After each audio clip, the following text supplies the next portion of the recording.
তোমাদের সাথে face to face কথা বলতে এসেছি। ভীষণভাবে এক্সাইটেড, পাশাপাশি আমি খুব ভয়ে রয়েছি। হ্যাঁ, ভয়ে থাকার ফার্স্ট কারণ হলো এই যে তোমাদের সাথে first time face to face কথা বলছি, ভাবছি যদি কোনো ভুল বলে ফেলি, যদি কিছু মিস্টেক হয়ে যায়। কারণ অ্যাকচুয়ালি আমি তো এরকম ব্লগ ভিডিও বানিয়ে থাকি না। যারা আমার ভিডিও দেখেছো তারা প্রত্যেকেই জানবে যে আমি নাচের ভিডিও পোস্ট করি, আমি ডান্স ভিডিও পোস্ট করি। সেক্ষেত্রে এই ফেস টু ফেস কথা বলা, কীভাবে ব্লগ তৈরি করতে হয়, ব্লগের এডিট, ব্লগের রুলস আমার কিছুই জানা নেই। ফার্স্ট টাইম ব্লগ বানাচ্ছি দুটো কারণের জন্য। একটা হলো অনেক দিনের ইচ্ছা ছিল আমার যে তোমাদের সাথে আমি ফেস টু ফেস কথা বলবো, ফোনের ওই পার থেকে তোমরা আমায় দেখবে আর আমি ফোনের এই পার থেকে তোমাদের সাথে অ্যাজ না তোমরা আমার সামনে বসে আছো সেইভাবে আমি কথা বলবো। খুব ইচ্ছা ছিল যে ব্লগ যে হয় না এখন ব্লগ, সেটা আমি বানাবো। কিন্তু 2 নম্বর কারণ হলো আমি একটা জায়গায় যাচ্ছি কাল নাইটে, আমি 1:20 PM বেরিয়ে যাচ্ছি একটা জায়গাতে। ভীষণ এক্সাইটেড, কারণ অনেক দিনের ইচ্ছা ছিল এই জায়গাটায় আমার যাওয়ার। অ্যাকচুয়ালি আমি প্রথম থেকেই না নেচারকে খুব ভালোবাসি। তো এই নেচারের যে সৌন্দর্যটা, হ্যাঁ সমুদ্রে গেলে অন্যরকম সৌন্দর্য, পাহাড়ে গেলে অন্যরকম সৌন্দর্য, জঙ্গলে গেলে অন্যরকম সৌন্দর্য। তো বিভিন্ন জায়গায় আমি গেছি, কিন্তু একটা জায়গায় আমার যাওয়া হয়নি এই 3টের মধ্যে। তো কোন জায়গায় যাওয়া হয়নি, কোন জায়গায় আমি যাচ্ছি, সমস্তটা আমি তোমার সাথে শেয়ার করবো, প্রত্যেকটা বিষয় কীভাবে যাচ্ছি। হ্যাঁ বলে রাখি, আমি এখন আরামবাগ থেকে কথা বলছি। তো আমার ডেস্টিনেশন কোন জায়গাতে, কীভাবে আমি আমার এই শরীরটাকে মানে নেচারটার সাথে কানেক্ট করতে পারবো। যাই হোক, নিজের সম্বন্ধে ছোট্ট করে কয়েকটা কথা বলে দিই। তো আমি অঙ্কিতা, আমি BA second year English honours, আমার বয়স 19+।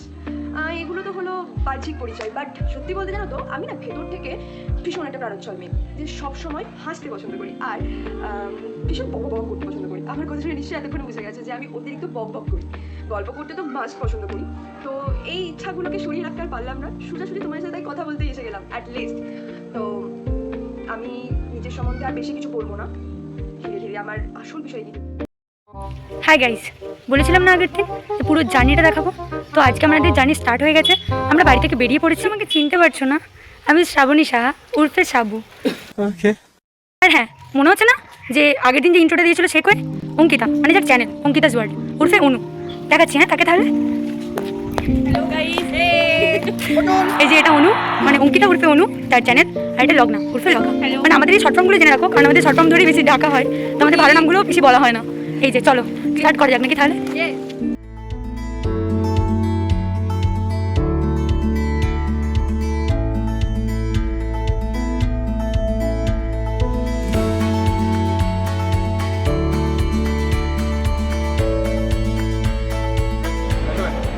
তো ফাইনালি আমরা পৌঁছে গেছি বর্ধমান জাংশনে। চলো এবার দেখানো যাক যে আমাদের ট্রেন কোথায় কখন আসছে। Let's go. সো গাইস, আমরা এখন চলে আসছি বর্ধমান স্টেশন। এরপর আমরা ট্রেন ধরবো, তারপর বাকি ডেস্টিনেশন তো আমরা বলেই দেবো। আমাদের ট্রেন কিন্তু আছে 5টার সময়, এটা বলে দিলাম। টাইমটা মেনশন করা হয়নি। স্ট্যান্ড থেকে আমরা এখন পৌঁছে গেছি বর্ধমান জাংশনে। দেন আমাদের ট্রেন 5টা কত রে? 5টার সময়। ও পাকা 5:05 PM রয়েছে। সো জার্নি স্টার্ট, ভীষণ এক্সাইটেড। চল হ্যাঁ, ফার্স্ট টাইম না, ইয়ো।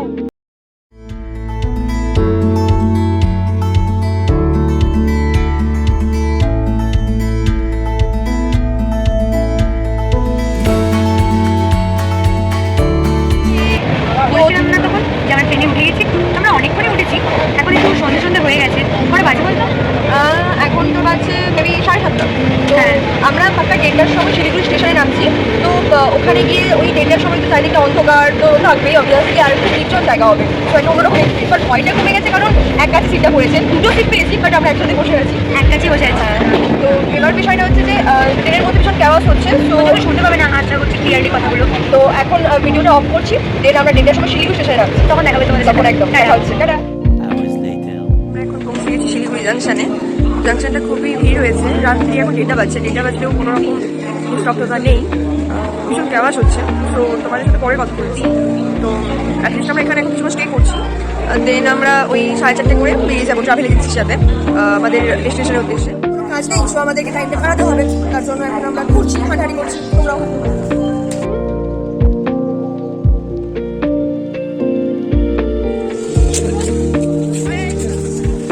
It's the view. এরপর আমরা এখানকে ট্রাভেল এজেন্সিতে করে প্রায় দীর্ঘ 6 আওয়ার ধরে যাবো, দেখুন আমরা পৌঁছে আমাদের ডেস্টিনেশন। সো নিউ জলপাইগুড়ির পর আমাদের কোথায় ডেস্টিনেশন হচ্ছে সেটা আমরা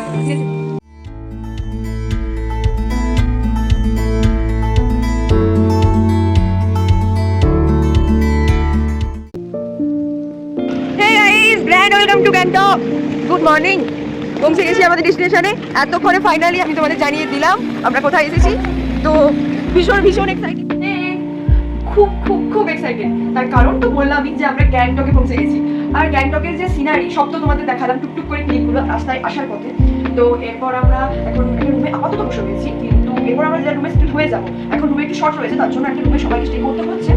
তো এরপর whole Gangtok, whole south Sikkim পুরোটা তোমাদেরকে আমরা ট্যুর করাবো। সব কি হচ্ছে না হচ্ছে, কিরকম ভিউ, পুরো নেচারটাকে তোমাদের সামনে তুলে ধরবো। তো সাথে থাকতে হবে অনু, সাবু আর লগান। ওকে, মানে আমার দুই পার্টনার সাথে আমার। তো আমরা সমস্তটা তোমাদেরকে ঘুরিয়ে সুন্দরভাবে দেখাবো। তার জন্য নেক্সট ব্লগের জন্য তোমরা ওয়েট দেখো। ওকে, টাটা।